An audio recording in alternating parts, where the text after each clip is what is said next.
Here, Southern Coastal Cooking. Today, we're going to do something different. We got this whole pork loin here.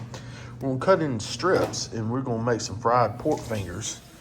Y'all follow along. I'm going to take it, get the silver skin off right here, cut some strips, and we'll come back to you. You can see I just cut up in little strips, putting it over here in a Ziploc bag. We're going to get to the marinade here in a second. Yep. So we got the pork chops, the pork bites here. Just throw them in some chicken batter. You know, basically fried chicken batter. Good stuff. So here we go. We got the grease at about 360. Drop them in there. How long we cook for? 2.5. 2.5. 2.5.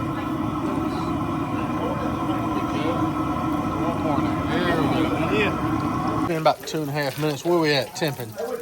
190 on that middle one. Oh, shoot, that's done, yeah. Yeah. All right. There we go. All right, watch out. Wait, Tommy. Check this one again. What? Yeah. This what we had to do. End up cutting them in smaller pieces. They would not cook all the way through in those big pieces I had.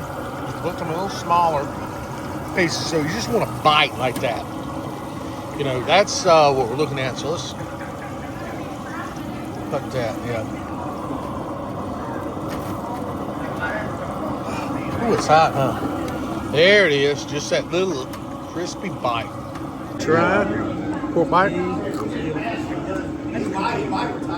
Ooh, hot but good. Look good.